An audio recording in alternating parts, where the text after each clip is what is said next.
할렐루야. 다시 오실 주님이 여러분과 함께 하시기 바랍니다. 아멘. 우리 옆에 계신 분 사랑합니다. 감사합니다. 고맙습니다. 오늘 또 아들이 또 휴가를 나왔는데 감사합니다. 지난주간에는 블레논 태풍 두 개가 지나갔지요. 저도 그 태풍의 여파로 이렇게 손에 붕대를 감고 여기서 있습니다만은 그 침상에 누워서 성경에 나오는 바람을 한번 생각했습니다. 성경이 창세기서부터 계시록까지는 이 바람에 대한 얘기가 많이 나와요. 특별히 다니엘서를 제가 이번 중에 다니엘서에 그동안 참 이해 못할 무슨 영생이가 나오고 또 순양이 나오고 아주 이해하지 못할 것들이 많은데 말씀을 묵상하면서 아하, 이게 그 시대와 이 시대에 나타날 현상들이구나 깨달으면서 이 바람에 대해서 다니엘서 7장 2절 말씀을 보니까 다니엘이 진술하여 가는데 내가 밤에 이상을 보았는데 하늘에 이 바람이 큰 바다로 몰려 불더니 이 바람이 그 말은 바람이 니게라는 뜻이 아니고 사방에서 바다를 향하여 몰려 불더라. 저 바람은 무슨 바람 같아요? 큰 태풍, 허리케인 같은 엄청난 바람이죠. 근데 이 말씀을 쭉 찾아보니까 이 바람을 통해서 하나님이 일하시다. 요나서 1장에 보면 요나가 닌게로 가라 했는데 다시서 도망갈 때 하나님께서 뭘로 때려 버렸어요? 풍랑. 큰 태풍을 일으켜서 그 대길을 막아버렸죠. 아멘? 아멘. 또 사도행전 27장 5절에 유라굴로라고 하는 대풍이 나와요. 사도 바울 일행이 로마를 가는데 바울이 그거 가면 안 됩니다. 여기 머물러 있읍시다 했더니 선장과 군인들이 여기는 술집도 없잖냐, 여기는 재미있는 것도 없는데 저 베닉스로 가자 하다가 자기들 힘을 내려고 하다가 큰 유라굴로를 만나요. 그 바람도 지멋대로 부는 바람이 아니고 하나님의 의미가 있는 바람인 줄 믿습니다.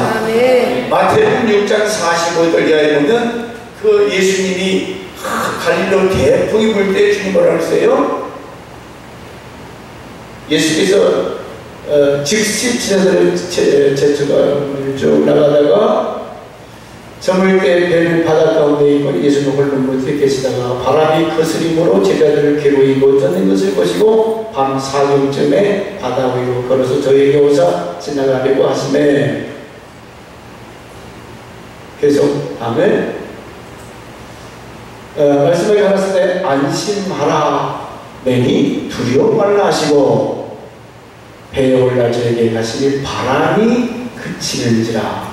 아멘. 주님이 파도와 바람을 명할 때 바람이 순종을 했다는 거죠. 아멘. 이제 그것만 아니라 또 출애굽기에 보면 동풍을 통해서 큰 홍해 바다가 쫙 갈라져요. 동풍을 통해서 번지하고 우상숭배는 이스라엘 모든 농경들과 다 태워버려요. 그 동풍은 하나님의 진노의 바람으로 사용하였습니다. 특별히 요한계시록 7장 1절 말씀 보면 여러분이 아하 그렇구나 시작. 이 후에 내가 내 천사가 땅 내 모퉁이에 선 것을 보니 땅의 사방에 바람을 붙잡아 바람으로 그만 땅의 사방에 바람을 붙잡아 동서남북에 바람을 꽉 잡고 계신 분이 누구예요? 땅의 사방에 바람을 붙잡아 바람으로 하여금 땅, 바다, 각종 나무에 뭐하지 못하게 하더라? 걷지 못하게. 이렇게 보니까 성경에 얼마나 바람에 대한 말씀이 나오는지. 그런데 바람이 그냥 한꺼번에 샥 불게 도와시고 전혀 불지 못하게 막고 계시기도 하시고 하나님은 이 바람을 통해서 지금도 일하고 계시는 줄 믿습니다. 아멘. 그래서 하도 바람이 세게 불고 태풍이 불길래 그런 생각을 시는 아니지만 이런 글을 한번 적어봤습니다. 그 제목을 그분이 지나시나 보다. 바다에 큰 파도를 일으키며 하늘에 구름 날개를 달고 그분이 지나시나 보다. 강하고 급하게 어디를 가시는지 거칠은 사냐를 뒤흔들면서 요란한 굉음으로 천하를 호령하며 그분이 지나시나 보다. 썩은 냄새, 쉰 냄새, 곰팡이 냄새 엎어버리고 맑은 물로 씻어내며 그분이 지나시나 보다. 1절만. 아멘. 하나님이 그냥 얼마나 세게 몰아붙이는지 태풍이 끝날 그 이튿날 태양이 얼마나 맑고 화창했습니까? 공해가 탁 물러나고 아침에 그 9층이죠. 9층에서 이렇게 해가 뜨는 거 보니까 이야 정말 아름답다. 맑고. 근데 우리 집사님은 여기 그 9층에서 날마다 이렇게 해 뜨는 거 보면 참 감동받는. 그래서 이 바람이 우주에 가득 찼잖아요. 이 바람을 통해서 때로는 우리에게 아픔도 주시고 또 기쁨도 주시는데 사실은 합력해서 유익해 하시는 줄 믿습니다. 아멘. 이 다니엘서를 읽으면서 다니엘 7장의 사방의 바람을 이 천사가 꽉 잡고 있는데 이 바람이 어디로 부냐면 바다로 보니까 이 바다에서 뭐가 나오냐면 아주 희한한 짐승이 나와요. 희한. 그래서 제가 이 말씀을 읽다가 설교 제목을 바람에 대해서 한번 설교할까. 내가 다니엘서에서 시한부 인생님을 깨달을 때, 따라 시한부 인생님을 깨닫게 되면, 여러분 몸이 이상해 와서 병원에 가서 엑스레이를 찍어보니까 말기 안 말깁니다는 어이구 이제 죽었다. 시한부 인생을 살지요. 그래서 하루하루가 새롭게 그 사람은 시한부 인생을 삽니다. 그런데 생각해봤더니 말긴 사람만 시한부 인생을 사는 것이 아니고 저와 여러분도 시한부 인생을 살고 있다는 겁니다. 아멘. 내가 지금 젊고 내가 지금 건강하다고 해서 오래오래 살아갈 것 같지만은 나도 두부모 칼로다가 샥 비면 착 잘라지는 것처럼 하나님께서 정한 때가 있다는 거죠. 내가 요만큼 살아야 할 그 정한 날이 있다는 겁니다. 아멘. 바로 그 말씀이 오늘 17절 말씀입니다. 큐. 그가 나의 선 곳으로 나와왔는데 그 나올 때 내가 두려워서 얼굴을 땅에 대고 들이매 그가 내게 이르되 인자야 깨달아 알라 이 이상은 정한 때 끝에 관한 것이니라. 이것은 정한 때 끝에 관한 것이다. 지금 아주 짐승 같은 놈 하나가 나타나서 엄청나게 유대인들 기독교들을 박해를 합니다. 주여 어느 때나 이 환란이 끝나겠습니까? 그게 다니엘이 물으니까 아들아 인자야 정한 때 끝에 가는 것이다. 이게 마지막 때 있을 사건에 대해서 보여주신 거예요. 아멘. 여러분 국가도 그렇게 그 바벨론이 엄청나더니 메대 파사에서 착 끝나버려요.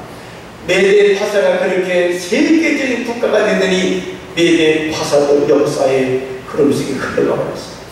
그렇게 큰 나라가 나중에 또 헬라라고 하는 나라에서 그 나라가 망하고 이런 그 국가나 개인도 하나님께서 반드시 정한 때가 있다고 하는 사실입니다. 아멘. 이 환상은 정한 때의 끝에 관한 것이다. 이 안티오쿠스 에피파네스라고 하는 이 사람은 장차 나타날 적그리스도인데 제가 이 다니엘서를 보면서 이야 세상에 이런 인간이 있는가, 이렇게 못돼 먹은 인간이 있는가, 이런 사람은. 근데 나중에 봤더니 이 사람에게 뭐가 들어가냐면 다른 이 신이, 여러분 무당들 귀신의 힘을 빌리잖아요. 악한 악령이 이 사람에게 들어가서 많은 기독교인들을 비참하게 박해하고 죽입니다. 과거에도 그랬고 앞으로 또다시 이런 사건이 있을 것을 오늘 다니엘이 이야기하고 있어요. 그러므로 여러분, 이 땅에 살아가신 저 여러분은 전도서 3장 1절 말씀같이 범사에 뭐가 있고 기한이 있고 천하가 다 정한 때가 있다는 거예요. 할렐루야. 아멘. 또 우리가 찾아가면 안 돼요. 우리가 사는 날에 시편에 보면 손바닥 여기에서 여기까지 요 손바닥 넓이만한 인생을 살아가요. 그렇게 60년, 70년, 80년이 긴 것 같지만은 너무나 작다는 거예요. 아멘. 짧은 인생을 살아갑니다. 모든 만물, 모든 범사, 모든 사람, 모든 것이 다 종말이 있다는 겁니다. 이 사실을 여러분이 분명하게 인식하고 살아야 된다는 거예요. 아멘. 많은 사람이 그런데 자기는 어떤 사람이 암병 걸릴 때 6개월밖에 못 살 때 혓바닥 껄껄 차면서 아이고 안 됐구만. 당신 그보다 더 먼저 갈 줄 모릅니다. 아니 바라보니까 할머니가 옥상을 나갔다고 왜 바람에 떨어져 죽어요? 그럴 줄 알아서 올라가지 말지. 우리는 내일 일을 모르는 손바닥 넓이만한 짧고 있어요. 그러면 성경에서 이와 같이 인간이 짧고 험악한 세상을 살았는데 우리가 어떻게 살아가야 되느냐? 우리는 씨한부 인생임을 늘 여러분 마음판에 인식하시길 주 이름으로 축원합니다. 어떤 사람은 당신은 끝이 없는 것처럼 그렇게 살아요. 전혀 죽음에 대해서 얘기하지도 않고 생각도 안 해요. 여러분 죽음에 대해서 생각합니까? 내가 장례식 입관할 때 내 모습이 거기 들어갈 것을 한번 생각해봐요. 곧 끝납니다. 게임 끝. 여러분 권투나 이번에 올림픽에서 뭐 펜싱, 권투, 태권도 시간이 다 제한이 돼 있죠. 축구는 뭐 그냥 끝까지 하는 게임이 어디 있어요? 다 시간 안에서 아니 활쏘는 것도 몇 분 안에 써야 되는 거예요. 한 2시간 동안 고르고 와서 했으면 되겠습니다. 그거 하나 쏘면 2시간 동안 고르고 있다가 어떻게 몇 분 내에 몇 초 내에 빵 쏘야 되는 거예요. 인생도 게임이에요. 여러분 따라서 인생도 게임이다. 인생도 게임이다. 이 짧은 기간에 이게 멋있게 자기만 요새 막 불살라서 멋있게 살 수 있기를 주 이름으로 축원합니다. 남달마다 이불 속에서 잠만 자지 말고 저 운동하는 사람들 보세요. 막 얼마나 빠릿빠릿하고 스피드가 다이나믹하게 이렇게 살아요. 왜? 짧기 때문에 붉고 멋있게 살기 좀 있습니다. 아멘. 내가 시한부 인생임을 살고 있음을 모르는 사람, 뭐 꼭 중병이 걸려야만 그것이 아니라 우리가 하루하루 살아가고 있는 것이 하나님의 기적인 줄 믿습니다. 아멘.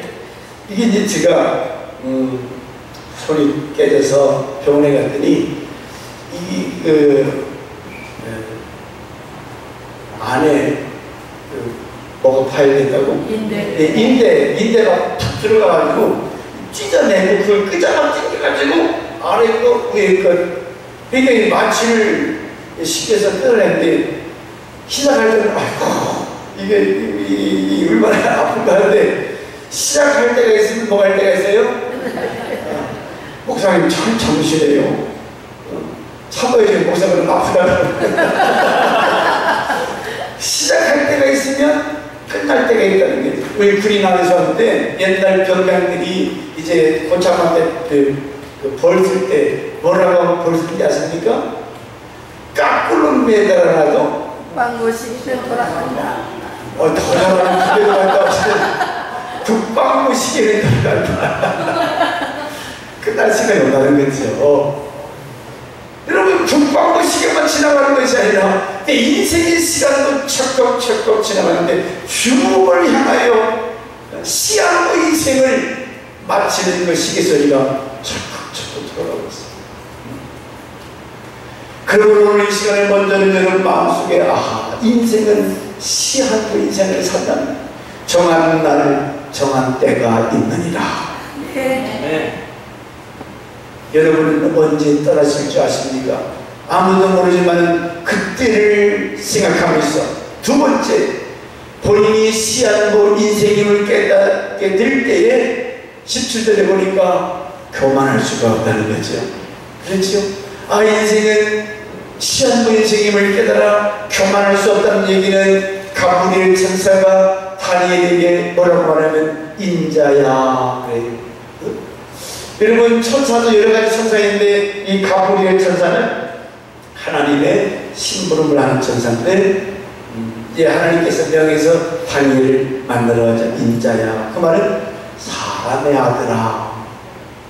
여기 사람의 아들이 아는 사람이 있습니까? 하나님만이 스스로 있는데 사람의 아들아. 그러면 여기 다니엘 여러분 1장에서부터 쭉 8장까지 보세요. 다니엘은 원래 저 예루살렘에서 포로로 잡혀간 갈대에 포로로 비참하게 잡혀간 사람입니다. 그런데 하나님께서 꿈을 해몽하게 하셔서 총리의 높은 자리까지 갑니다. 하나님께서 그에게 지혜와 총명을 주셔서 하나님이 함께 하심을 그 모든 만민이 그를 인정합니다. 그래서 저 바벨론의 태국까지 뭐라고 말하면 거룩한 신들의 영이 있는 사람, 가브리엘 천사와 영적 교제가 있고 모든 사람들이 신령한 영들이 있는 사람, 그 정도면 되지 못한 인간 같으면 아마 우쭐하고 교만했을 거예요. 내가 이런 사람인데 그 엄청난 나라의 총리 자리까지 올라갔으면 너희들 이름들 어쩌면서 떵떵 치며 교만했을 거예요. 여러분, 교만은 꼭 그것만 교만이 아니라 기도하지 않는 성도가 교만한 성도라고 그랬죠? 네. 하나님을 신뢰하지 않고 자기 힘으로 뭔가 해보겠다고 하는 사람들, 교만한 사람들. 하나님의 영광을 위해서 지음받은 저와 여러분이 하나님을 찬양하지 않는 것도 교만. 아멘. 여러분, 하나님은 이사야서에 우리 찬양을 받을 수 위해서 우리를 지으셨다고 하는데, 그렇다면 하나님이 나를 통해서 영광을 받으신다면 아마 이 입이 막 찢어질 정도로 하나님을 크게 노래해야 될 줄 믿습니다. 아멘. 여러분의 찬송을 그와 같이 기뻐하신대요. 오늘 새벽 예배 때에 예수님이 이런 양 하나 찾을 때 얼마나 기뻐하신다고 그랬습니까? 의인 99명보다 죄인 한 사람이 회개하고 돌아오는 것을 하나님은 더 기뻐하신다고 그랬습니다. 아멘. 얼마나 기뻐하시는지. 의인 99명 그것도 얼마나 기뻐. 그런데 하나님이 성경에 아무리 쳐다보고 내가 이렇게 기뻐한다 그런 말씀이 없어요. 여러분이 전도에서 한 영혼 주님 앞에 인도할 때 하나님이 그것이 어떻게 보면 펄쩍펄쩍 뛰면서 기뻐하신다는 거예요. 네. 여러분이 진실로 거듭난 하나님의 자녀라면 하나님의 영광을 위해서 하나님의 기쁨을 위해서 사는 것이 겸손한 신자의 본분인 줄 믿습니다. 그런데 하나님을 신뢰하지도 아니하고 하나님의 영광을 돌리지도 아니하고 하나님을 찾지도 않는 그 교만해진 거예요. 여러분 스스로 살아보겠다고 그랬어요. 알고 보면 하나님께로부터 오지 않는 것이 어디 있습니다. 이 마이크나 옷이나 다 하나님이 주신 자료 가지고 만들잖아요. 우리가 지금 살아갈 수 있는 것이 하나님의 전적인 은혜인 줄 믿습니다. 다니엘은 업적이 많은 사람이에요. 바벨론 나라에서 그와 같은 사람이 없어요. 그런데 가브리엘 천사는 한 말씀, 인자야 너는 고작 하나의 죄 많은 인간일 수밖에 없다는 거지. 아멘. 이 교만한 마음, 우리가 겸손의 자세로 하나님을 섬겨야 되는데 하나님, 우리가 이 땅에 있는 동안에 나도 모르게 하나님 앞에 삐죽거리고 하나님을 거역할 때가 얼마나 많아요. 그러므로 내가 하나님 앞에 시한부 인생, 요것밖에 살 수밖에 없는 시한부 인생이다 깨닫을 때, 그렇지, 나는 부족한 인생이야, 나는 아무것도 할 수 없다. 그때 어떻게 보면 교만할 것도 아무것도 없는 사람들이 얼마나 그 마음이 강팍하고 완악하니 교만해. 여러분은 주 안에서 너 자신을 낮추라. 겸손하라는 말씀처럼 하나님을 날마다 신뢰 의지할 수 있기를 주 이름으로 축원합니다. 낮춘다는 것은 내가 할 수 없음을 깨닫고 내가 무능함을 알고 누구를 바라보는 거예요? 전지전능한 주님을 바라봅니다. 그분을 의지하고 그분을 붙들고 그분을 향하여 부르짖어 기도하면서 찬양하면서 나가는 성도가 되기를 주 이름으로 축원합니다. 또 한 가지는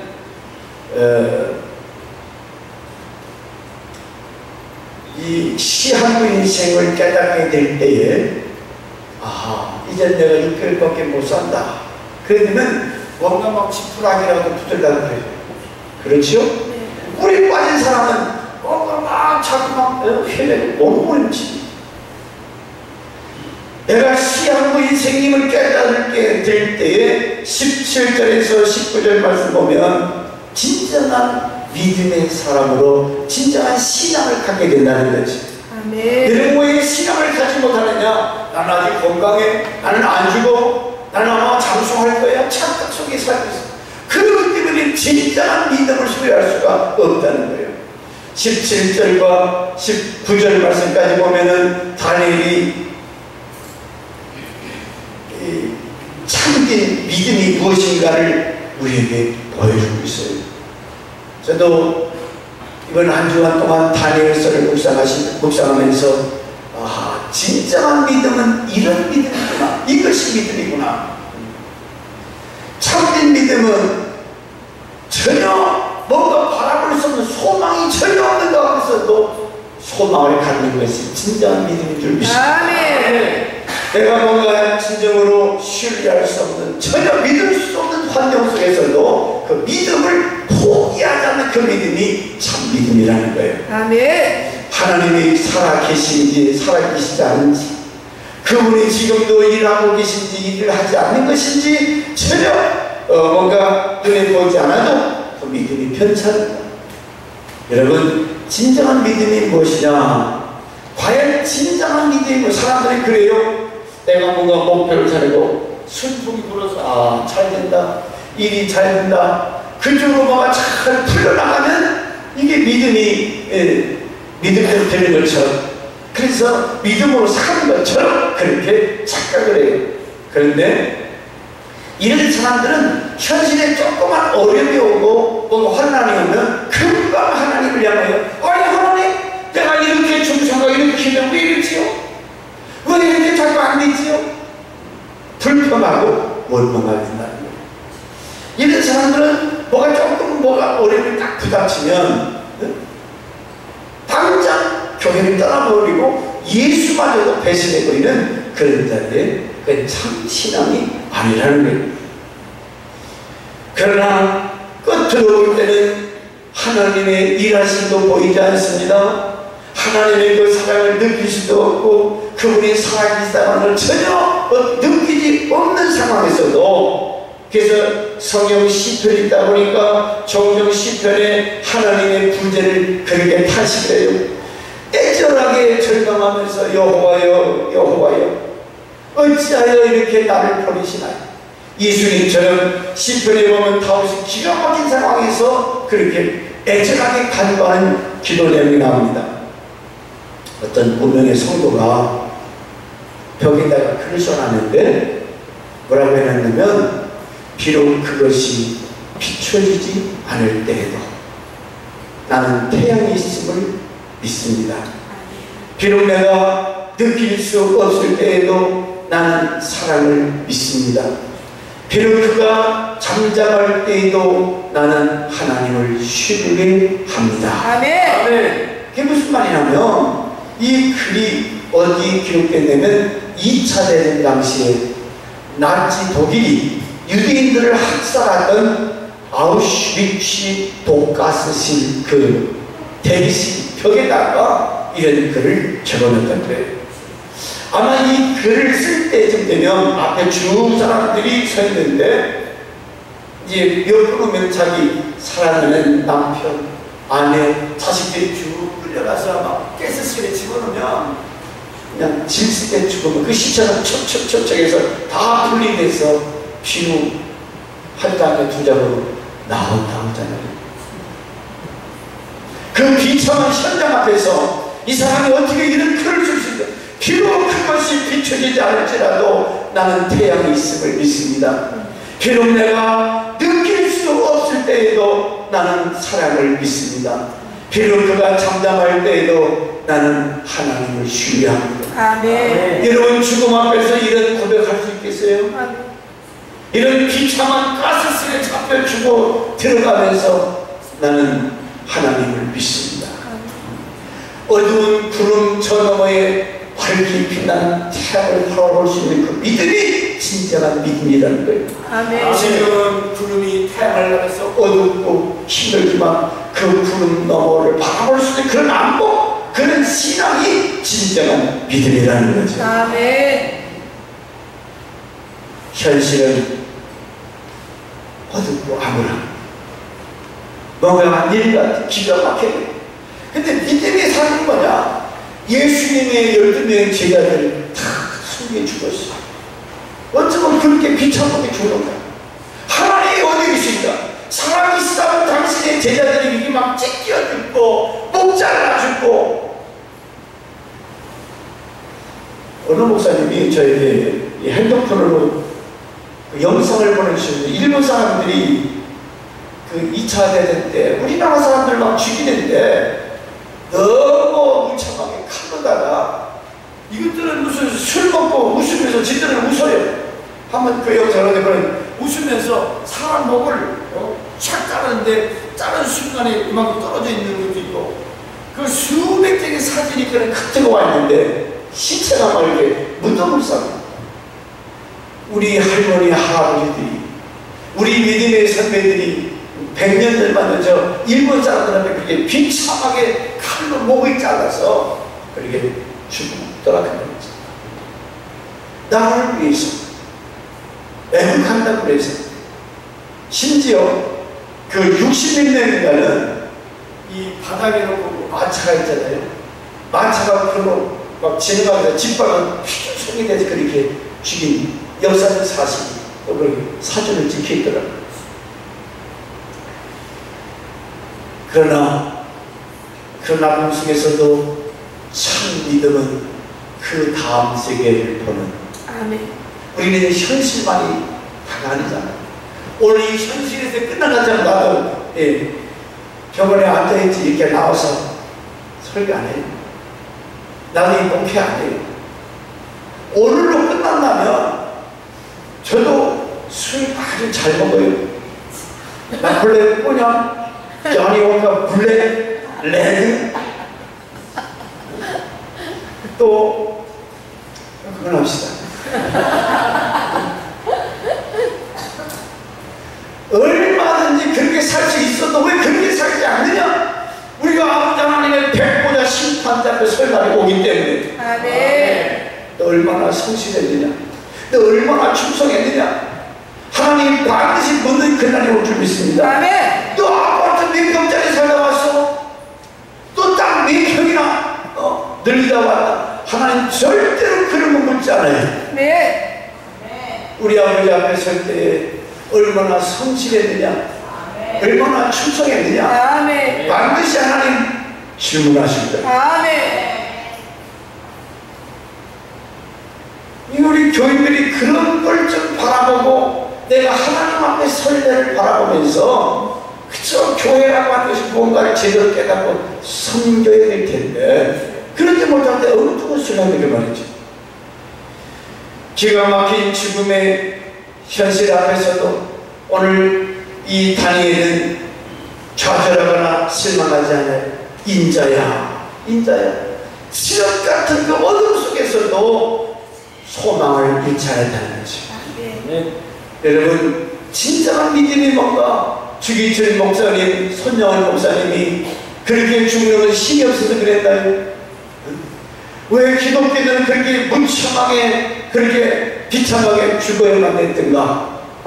그것은 진정한 믿음이 무엇인가를 우리에게 보여주기 때문에. 여러분, 우리는 이 땅에서만 잘 먹고 잘 살 같으면 이렇게 안 살죠. 나도 죽어라고 이 시간에 나가서 땅 파고 뭐 해서 돈 벌어야지요. 돈 벌어주고 이런 거 있어요. 근데 성경은 그걸 말하지 않고 있어요. 참 믿음이 얼마나 중요한가. 여러분, 이 땅에서 연단된 신앙, 성숙된 믿음, 이 믿음이 오늘 다니엘의 신앙이요 저와 여러분이 가져야 할 위대한 신앙인 줄 믿습니다. 아멘. 현실을 뛰어넘는, 현실의 위기를 뛰어넘는 그런 신앙, 위대한 신앙인 줄 믿습니다. 네. 시편 42편 10절과 11절에 내 뼈를 찌르는 칼같이 내 대적이 나를 비방하여 늘 말하기를 내 하나님이 어디 있느냐 하도다. 내 영혼아 내가 어찌하여 낭망하며 어찌하여 내 속에서 불안하여 하는고. 너는 하나님을 바라라. 나는 내 얼굴을 도우시는 내 하나님을 오히려 찬송하리로다. 아멘. 다니엘과 사드락 메삭 주변에는 그렇게 깨끗하게 의롭게 살아간다고 왜 그렇게 못 잡아먹어서 하는 이 바벨론 사람들이 같은 총인데도 이는 뭐 하면 자다 사자 불속에 집어넣읍시다. 저 뜨거운 풀무불 속에 집어 누가 그러는 거예요? 다니엘이 거기 들어갈 만한 잘못을 했습니까? 다니엘의 세 친구 무슨 뭐 도둑질했어요? 그것만 했어요. 그런데도 주변에 있는 사람들이 말씀대로 깨끗하고 진실하고 의롭게 살아갈 때에 그렇게 못살게 박해하고 유혹하더라고 말이죠.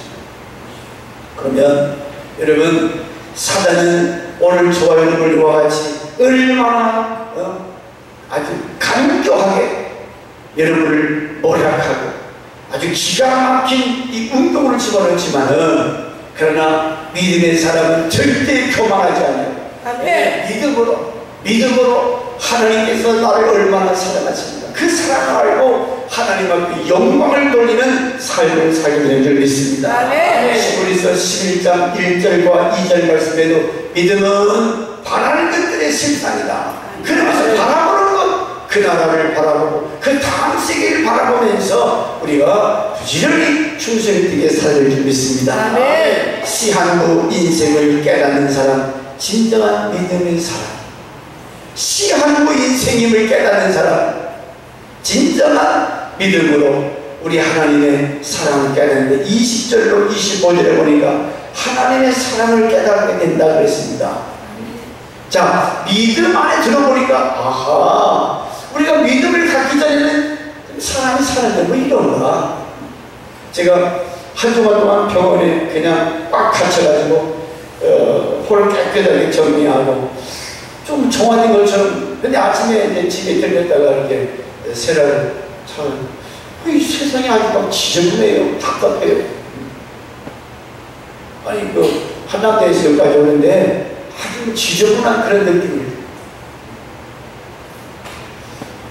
여러분이 이 땅에 살아가는 동안에 하나님께서 나를 사랑하신다, 이 사랑이 깨달아지고 느껴지길 주님으로 축원합니다. 아멘.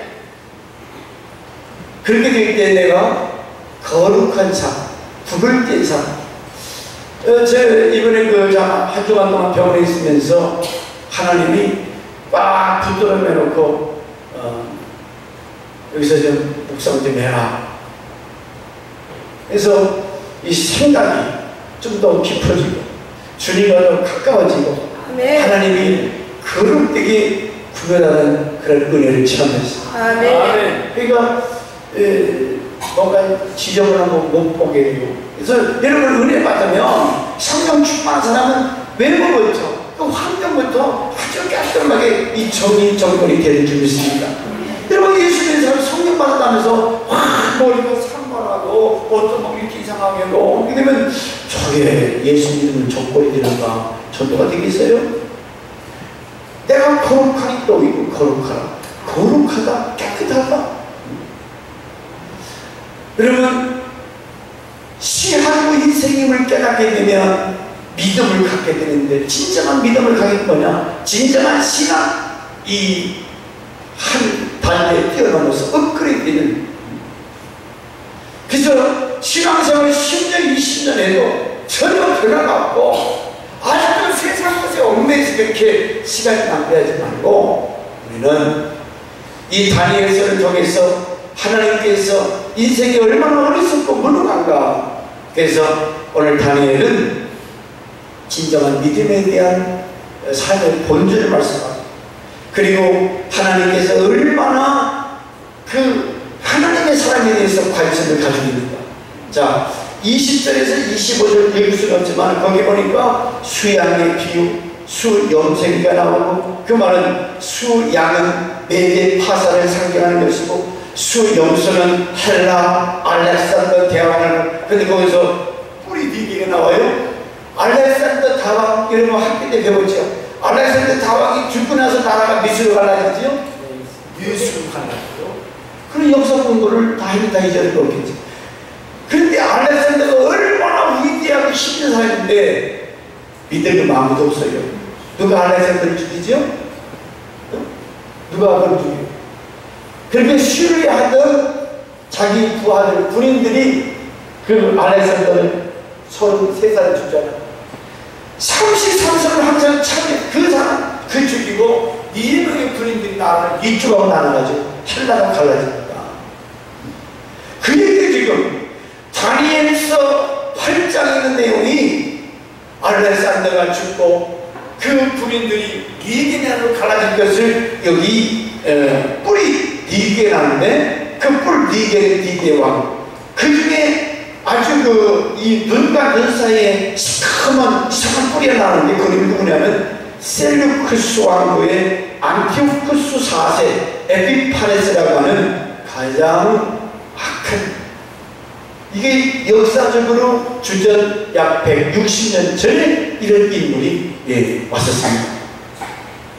나라가 흥하고 망하고 흥하고 망하면서 이 에피파네스가 그 장렬이 많지만 여기서 하나님께서 주시하는 것은 선민 하나님의 백성에 대해서 관심을 갖고 있더라는 말이죠. 아멘. 한 사람 다니엘 여기에 많은 염색이 염소 알렉산더 다왕에 나오지만 하나님은 어디에 초점을 두고 있느냐? 구원받은 나 구원받은 여러분 한 사람에게 하나님의 관심이 가 있다. 아멘. 얼마 전에 우리 전병 목사님이 그런 간증을 하시는 거죠.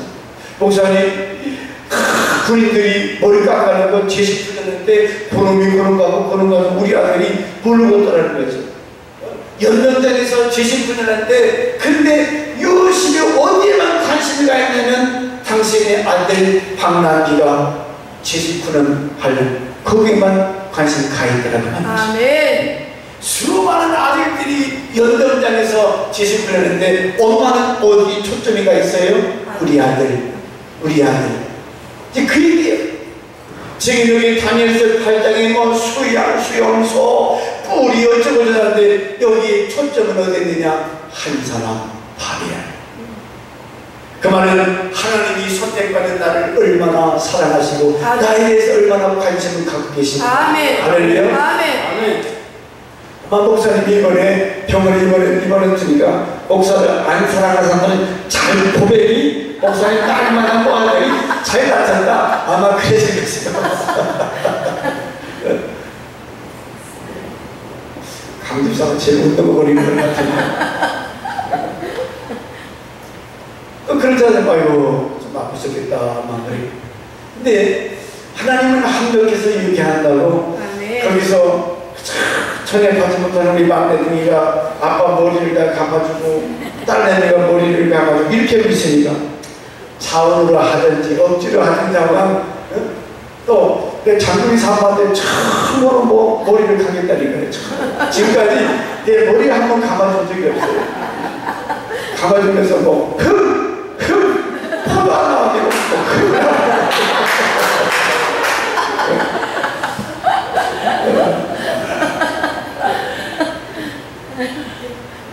이 우리 가족으로부터 사랑을 받고 또 우리 노회 목사님들 어떻게 누가 또 연락하는데 뭐 교역자의 시찰의 노회 임원들 이걸 좀 이렇게 창피한데 미안한데 그래도 병원에 있다가 우리 성도들 와서 응원해 너무나 여러분의 사랑에 감동을 받았습니다.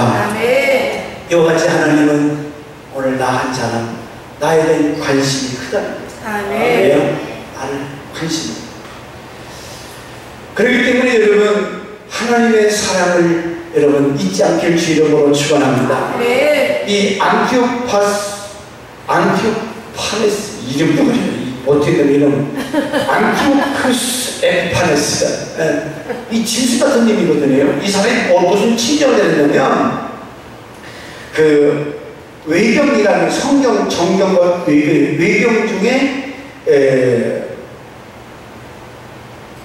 마카비서에 보니까 뭐라도 칙령을 내렸냐면 유다인들에게 첫째, 유다인은 이교도와 관습을 그대로 따르라. 이방인 관습을 따르라. 두 번째, 성소와 번제, 희생제물을 드리지 말아라. 안식일을 성일을 지키지 말아라. 성소와 성직자를 모독하라. 근데 읽다 보니까 오늘날과 비슷. 요즘 목사들 권위가 다 떨어졌어요.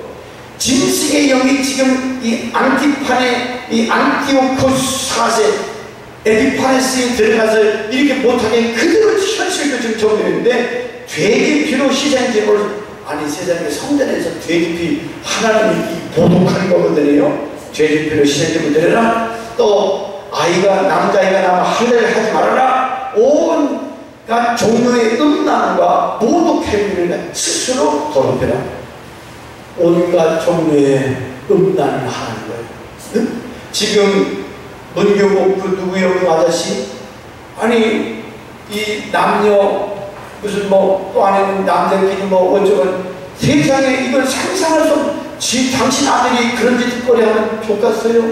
근데 윤수동 초등학교에서 그런 것들을 해방시켜놓으면 이거 우리나라에 급속 떨어지고 있었거든. 그러니까 날마다 9시 뉴스에 꼭 한두 번은 그런 소리가 나오잖아요. 왜? 날마다 그런 거 없고 그런 거 들으니까 요즘 젊은들 그 참을 수 있겠어요? 네? 온갖 종류의 음란과 모독행위를 스스로 자행하라. 율법을 버리고 규칙을 바꾸라. 이 명령을 따르지 않으면 사형에 처한다. 누가요? 에피파네스라고 하는 이 짐승 같은 님이 유다인들에게 칙령을 내려서 수많은 유다인들을 이렇게 죽였어요.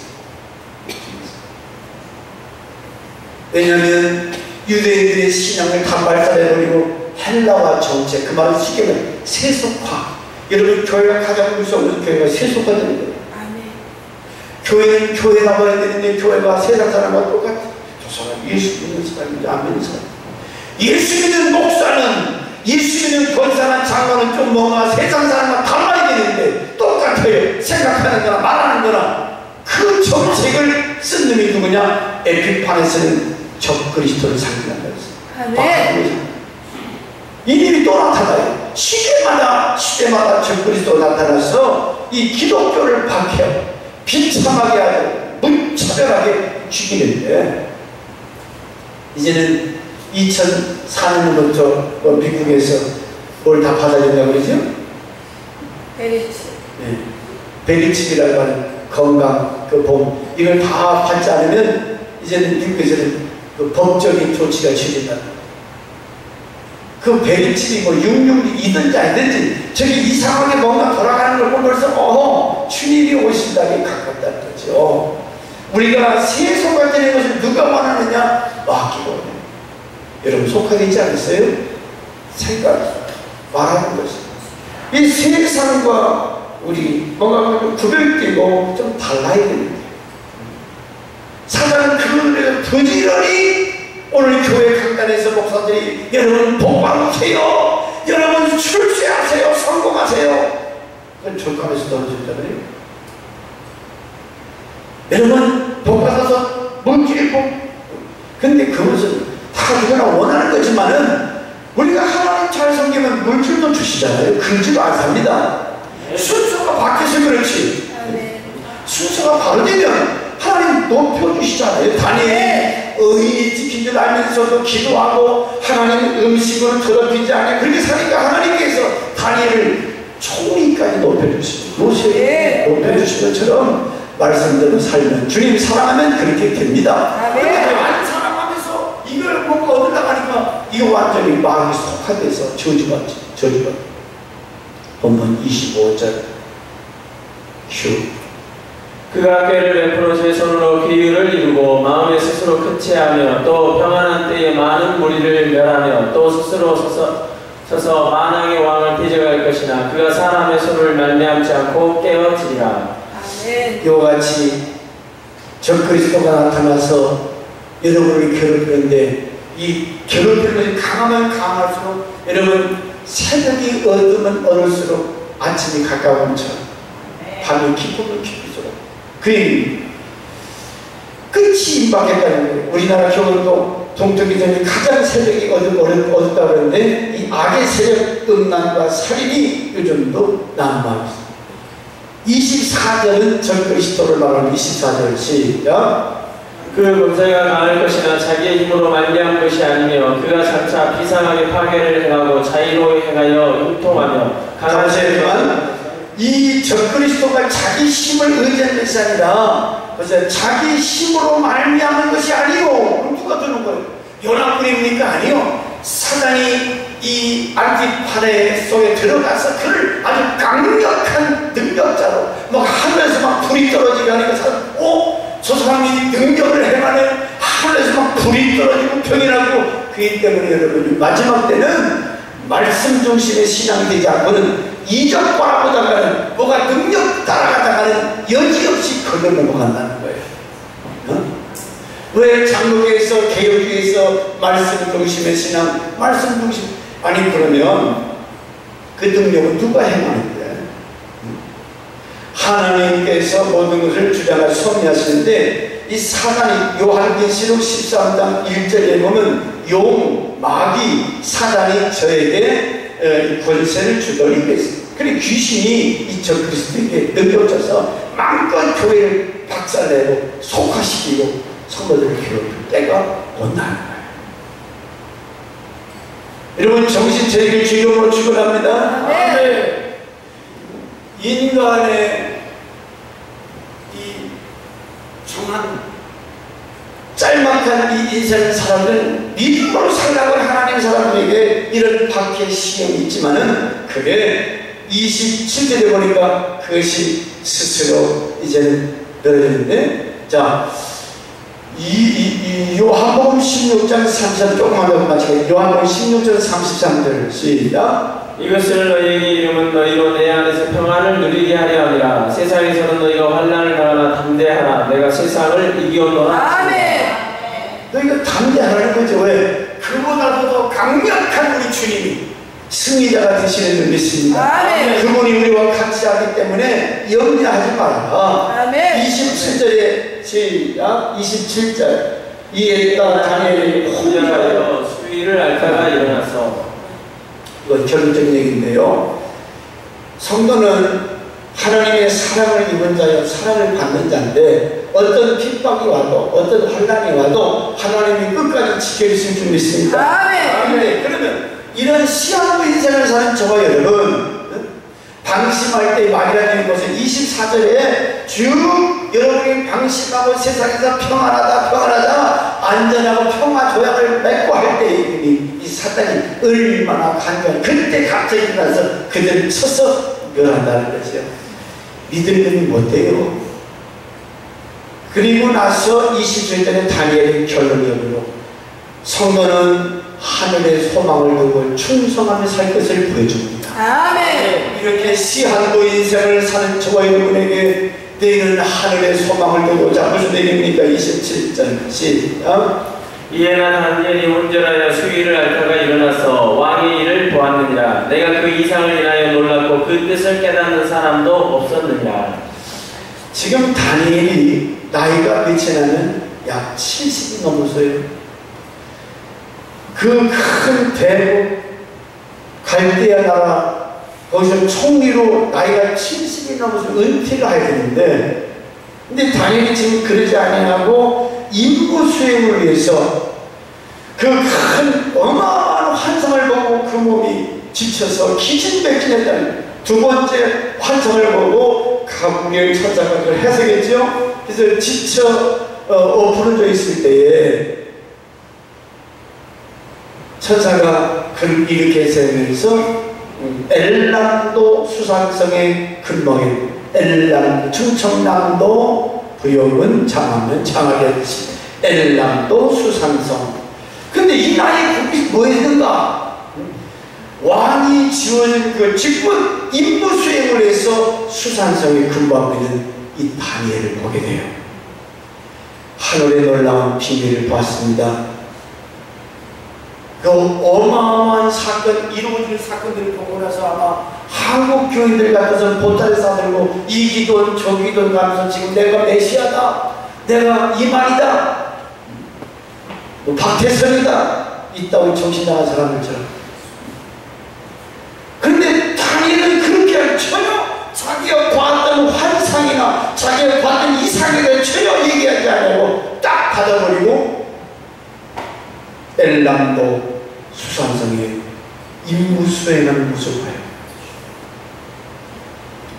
오늘 이 말씀은 우리에게 어떤 교훈을 주냐면, 아무리 엄청난 계시 말씀을 받고 환상을 받아 하더라도 여러분 꿈속에나 계시를 받아 내가 뭘 봤다, 뭘 이랬다, 전혀 사도 바울처럼 입술을 다물고 자기에게 맡겨진 그 일에만 충성을 다하는 이 다니엘의 아름다운 모습을 보게 됩니다. 아멘. 여러분, 성경의 믿음의 사람들이 하나님 나라를 위해서 모든 것을 포기할 수 있는 그만큼 분명한 이 믿음을 소유한 이런 다니엘과 같이 오늘 저와 여러분도 하나님께서 오늘 우리에게 맡겨진, 저는 기도하면서 우리 참 아름다운 교회가 좀 신앙이 업그레이드 되길 주 이름으로 축원합니다. 여러분, 하나님이 기뻐하는 일, 우리가 소망을 이제 하늘나라에 두고 그 하늘나라를 바라보면서 우리 장로님, 우리 권사님, 우리 모든 집사님들, 온 성도가 기도하는 일에 전력하고 열심히 전도하면 하나님 얼마나 기뻐하실까요? 의인 99명을 인하여 기뻐함보다 죄인 한 사람이 회개하고 돌아온 것을 그렇게 기뻐하신다면, 아니 목사요 장로요 권사가 하나님이 기뻐한 일에 무관하다면 그게 목사입니까? 우리 하나님이 이런 일을 이렇게 기뻐하신다는데, 그렇다면 우리 교회가 이런 하늘나라의 소망을 두고 다니엘처럼 자기에게 맡겨진 그 임무 성실하게 지혜롭게 의롭게 거룩한 삶을 살면서, 다니엘은 오늘 하나님께서 주어진 그 사명, 엘람도 수산성에 가서 70 먹은 노인이 그 일을 감당하는 그런 모습을 보면서, 여러분 오늘 각자 여러분에게 목사라고 하는 직분, 장로라고 하는 직분, 권사의 직분 왜 주셨어요? 그냥 이것은 명예입니까? 이건 무슨 계급장이 아니잖아요. 오늘 그 직분에 부끄러움이 없도록 하나님 앞에 설 때 시한부 인생 이제 얼마 안 남았어요. 게임 얼마 이제 끝나요. 달리기 선수나 민스링 선수가 야야 5분 남았다 3분 남았다 하면서 그 감독들이 코치들이 막 얼마나 막 기운을 이렇게 불어넣으면서 파이팅을 외칩니까? 저는 목사로서 우리 성도들이 우리가 시한부 인생을 살아가면서 그 남은 여정이 얼마인지 모르나, 여러분이 하나님 앞에 설 그때를 생각하면서 너 얼마나 성실하게 살았느냐, 얼마나 충성되게 살았느냐, 주님이 부르실 때에 기쁨으로 고백할 수 있도록. 그러므로 오늘 말씀을 결론하면서 여러분, 시한부 인생을 사는 사람은 뭐 하지 않는다? 교만하게 겸손할 수밖에 없다는 거지. 시한부 인생을 사는 사람은 믿음의 삶을 사는데 그 믿음을 갖게 되면 하나님의 사랑을 깨닫고 주님 환난과 핍박이 와도 그 핍박이 얼마 남지 않다는 거죠. 그러면서 끝까지 믿음으로, 온전한 믿음으로 충성하게 되는 삶을 감당하는 저 여러분 되시기를 주 이름으로 축원합니다. 네, 통성으로 기도하는데, 주여 오늘 이 시간에 내가 시한부 인생 내가 얼마나 더 살지 모르지만 살아있는 동안에, 짤막한 기간 동안에 하나님 앞에 멋있는 인생, 충성된 삶을 살 수 있는 통성으로 기도하겠습니다. 시작. 주여